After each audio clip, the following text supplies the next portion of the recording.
নমস্কার বন্ধুরা, আজ আমি বানাতে চলেছি মোমো। তার জন্য সবজিগুলো আমি কুচিয়ে নিয়েছি।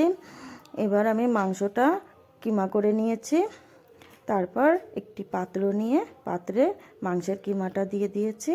তারপর একটা আদা বাটা, রসুন বাটা, লঙ্কা কুচি, গাজর কুচি, পেঁয়াজ কুচি,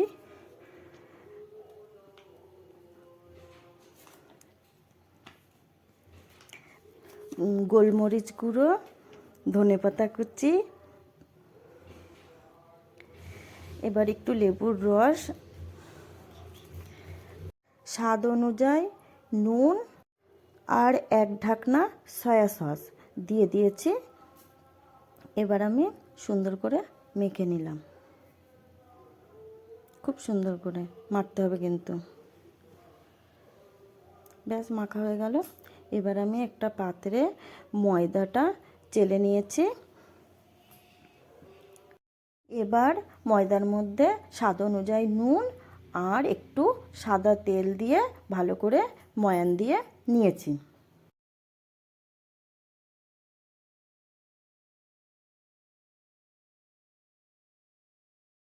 এবার আমি একটু একটু করে জল দিয়ে একটি ডো তৈরি করে নেব।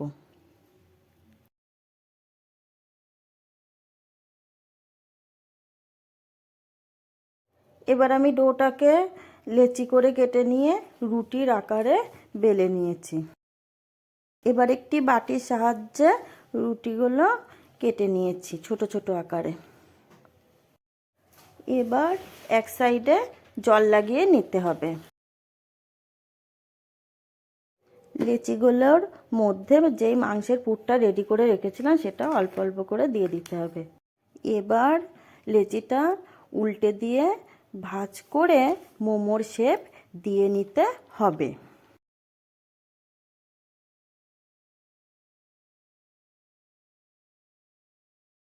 আমি যতটা পেরেছি সুন্দর করার চেষ্টা করেছি, তোমরা তোমাদের মতো সুন্দর করে শেপ দিয়ে নিতে পারো। ব্যাস মোমোটা শেপ দেওয়া হয়ে গেল। এবার একটা কড়াইতে জল দিয়ে তারপর একটি ছিদ্র করা থালায় তেল মাখিয়ে একটু গরম করে মোমোগুলো বসিয়ে দিলাম।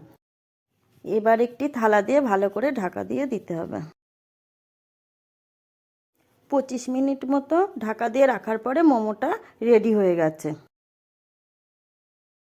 এবার আমি মোমোর সসটা তৈরি করে নেব। একটা সসপ্যানে দুটো টমেটো, দুটো শুকনো লঙ্কা, কিছুটা রসুন সেদ্ধ করে নিতে হবে।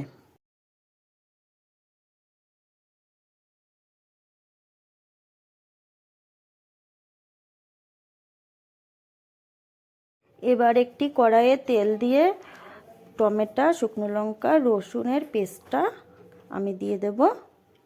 তারপরে একটু নেড়ে চেড়ে ওর মধ্যে এক এক করে টমেটো সস, একটু স্বাদ অনুযায়ী নুন আর একটু লেবুর রস দিয়ে সামান্য একটু নাড়ি চাড়িয়ে নিতে হবে।